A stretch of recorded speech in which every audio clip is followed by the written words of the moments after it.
Hi friends, आपका एक बार फिर बहुत बहुत स्वागत है आपके अपने चैनल टेक्निकल अरुण में। दोस्तों, आज हम एक माइक्रोटेक का इन्वर्टर है जिसका मॉसफेट फटा हुआ था। तो इसका मॉसफेट चेंज किया और उसके बाद हमने इसको चार्जिंग मोड पे दिया। तो यहाँ पे हमने पाया कि चार्जिंग एम्पियर इसका बहुत हाई जा रहा है, मतलब 60 से ऊपर भी जा रहा है। और प्रॉब्लम ये है, इसे 80R 60 होता है तो डायरेक्ट चार्जिंग आ जाती है, लेकिन यहाँ पे 80R 60 नहीं था, चार्जिंग कंट्रोलर फेल था इसका। तो मैं ये आपको टेस्ट करके दिखाता हूँ सबसे पहले प्रॉब्लम क्या है। अगर इस तरीके की प्रॉब्लम आती है तो आप लोग इसको ठीक कैसे करेंगे, इसके बारे में जान लेते हैं। दोस्तों, इन्वर्टर को मैंने डीसी मोड पे ऑन कर दिया है, जैसा कि आप देख रहे हैं बहुत अच्छी तरीके से काम कर रहा है। और लोड पे भी अच्छा खासा चल रहा है। इसको हम देते हैं दोस्तों मेंस की सप्लाई, और पावर मेंस पावर देने के बाद दोस्तों ग्रिड सप्लाई देने के बाद, जैसा कि हम आपको एम्पियर मीटर को आप ध्यान से देखेंगे तो आपको पता चलेगा। देखिए दोस्तों 50 तक जाती है। अब इसको हम ज़्यादा देर नहीं लगा सकते हैं क्योंकि हमारा मॉसफेट जो हमने लगाया हुआ है दोबारा फट जाएगा। देखिए यहाँ पे आप एम्पियर देखिए दोस्तों। तो इसको टेस्ट करने के लिए हम आपको एक दो बार टेस्ट करा के दिखा दिए हैं। तो इस तरीके की प्रॉब्लम आती है दोस्तों, इसको कैसे ठीक करेंगे इसके बारे में हम लोग जानेंगे। तो पीसीबी को हम दोस्तों अब खोलते हैं और इसकी फ़ाल्ट को हम ढूंढते हैं कि फ़ाल्ट कहाँ पे है। तो इस तरीके की अगर फ़ाल्ट आती है तो सबसे पहले क्या टेस्ट करना होता है, क्या देखना होता है, इसके बारे में हम लोग जानेंगे। दोस्तों, चैनल पे नए हैं तो प्लीज़ चैनल को सब्सक्राइब करके बेल आइकन को प्रेस कर देना, जिससे हमारे द्वारा बनाई जाने वाली हर वीडियो आप तक समय समय पर पहुंचती रहे। तो दोस्तों पीसीबी को हम खोल रहे हैं। जैसा कि यहाँ पे आप मेन पॉइंट जो है समझने वाली बात है, आपको बता दूँ। जब इसका SCR 60 होता है दोस्तों तो चार्जिंग एम्पियर डायरेक्ट आती है, लेकिन यहाँ पे धीरे धीरे इंक्रीज करके आ रही है। इसका मतलब हमारा SCR सही है, ये तो क्लियर है। और आइए आपको मैं दिखा देता हूँ दोस्तों। यहाँ पे देखिए एक ICA लगी होती है, दूसरी ICA होती है 555, और इसके बाद ड्राइवर, और फिर इसके बाद SCR।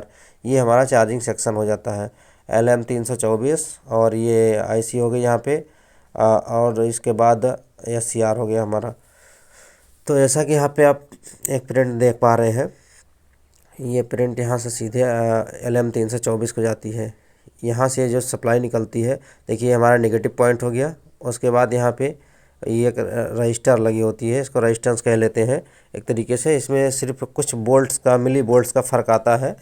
तो उसके बाद यहाँ से ये सप्लाई सीधे हमारे LM324 IC को जाती है। और ये वोल्टेज इस IC को क्यों जाती है, ये हमारा जो फीडबैक होता है इन्वर्टर का, वो फीडबैक यहाँ से इसको प्राप्त होता है कि चार्जिंग हमारी हो रही है नहीं हो रही है, चार्जिंग कितने एम्पियर से हो रही है, इसको यह कंट्रोल करता है। तो दोस्तों यहाँ पे आप देख रहे हैं इस प्रिंट से यहाँ पे दो रेजिस्टेंस लगी हुई है, और दोनों रेजिस्टेंस से पास में दो कैपेसिटर लगे हुए हैं, इन्हीं IC के पिनों से रिलेटेड। तो दोस्तों हम सबसे पहले यहाँ पे रेजिस्टेंस की वैल्यू चेक करेंगे।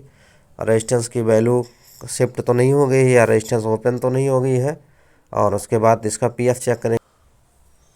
तो दोस्तों यहाँ पे आइए हम आपको दिखा दे रहे हैं रेजिस्टेंस की वैल्यू। यहाँ पे दोस्तों देखिए 10K की है रेजिस्टेंस, और 10K यहाँ पे दिखा दे रही है फर्स्ट वाली रेजिस्टेंस जिसको हम चेक कर रहे हैं। थोड़ा सा मल्टीमीटर मेरा दोस्तों ब्रॉप टूट गया था, तो इसमें मैंने अलाइनर लगा के रखा हुआ है, इसलिए थोड़ा डिस्टर्ब कर रहा है। फिर भी मैं कोशिश करता हूँ। आपको यहाँ पे देखिए 10K की वैल्यू आ रही है। और उसके बाद हम दूसरी रेजिस्टेंस को चेक कर रहे हैं, इसको आपको चेक करके दिखाते हैं यहाँ पे कितनी वैल्यू आ रही है। दोस्तों यहाँ पे 73 ओम्स आ रहा है, जबकि ये रेजिस्टेंस भी 10K की ही है। यहाँ पे जैसा कि आपको देख पा रहे हैं, देखिएगा थोड़ा मल्टीमीटर डिस्टर्ब कर रहा था, उसके लिए खेद है हमें। हम आपको दिखाने की कोशिश करते हैं एक बार फिर से।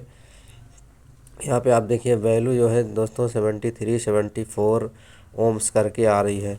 अब मल्टीमीटर को दोस्तों हम कंटिन्यूटी मोड पे लगा देते हैं, बर्जर मोड पे लगा देते हैं। उसके बाद आपको दिखा देते हैं यहाँ पे, क्योंकि यहाँ पे वैल्यू बहुत ज़्यादा कम है, इसका मतलब कहीं से शॉर्टिंग है आगे से, जिसकी वजह से ये प्रॉब्लम हमें यहाँ पे क्रिएट हो रही है।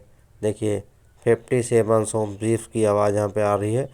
तो यहाँ पे दोस्तों शॉर्टिंग दिखा रहा है, इसका मतलब यहाँ पे जो PF लगा हुआ है या तो PF 60 है या तो फिर IC 60 है।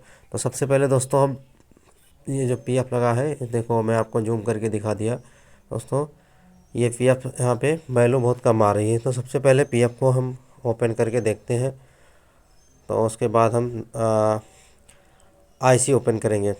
सबसे पहले PF को हम यहाँ पे कट कर दे रहे हैं, एक टांग इसकी हमने कट कर दी है दोस्तों। कुछ काम करने के लिए हमें वीडियो पॉज करनी पड़ती है, क्योंकि दोनों काम साथ में संभव हो नहीं पाता है।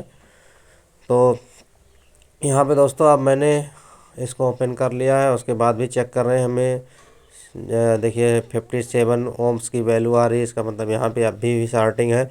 इसका मतलब ये जो हमारी LM324 IC है, ये 100% शॉर्ट है। तो दोस्तों यहाँ पे देखिए IC को मैं यहाँ पे ओपन कर लिया हूँ। अब हम यहाँ पे ओपन करने के बाद दोबारा टेस्ट करेंगे कि हमें वैल्यू कितनी आ रही है। तो इसके लिए आइए हम मल्टीमीटर को फिर से यहाँ पे लगाते हैं उसी PF वाले पॉइंट पे, और यहाँ पे हम देख पा रहे हैं 1.700, देखिए 1.700 करके यहाँ पे हमें वैल्यू प्राप्त हो रही है। यानी कि अब ये 1000 में हो चुका है दोस्तों।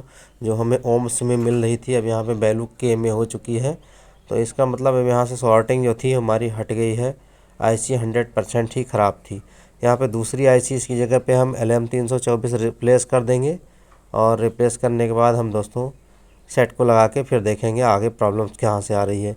ये IC दोस्तों कॉमन IC है, हर जगह मिल जाती है। LM324 बहुत सी जगह पे इसका यूज हो रखा है।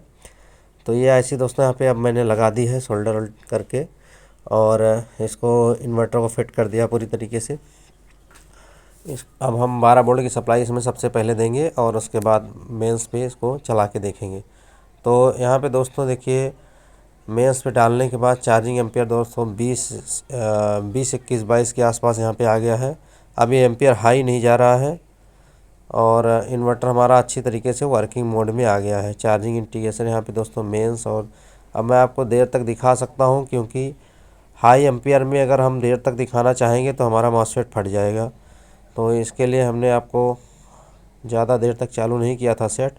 तो इस तरीके की प्रॉब्लम आती है, तो मॉसफेट आपका तुरंत लगाने के बाद उड़ जाएगा। मॉसफेट लगाने के बाद चार्जिंग ज़रूर चेक करना चाहिए। तो अगर आपके पास ऐसी प्रॉब्लम आती है तो आप जो है LM324 ये एम्पियर, एक तरीके से मान लीजिए एम्पियर को कंट्रोल करता है, रेगुलेट करके भेजता है।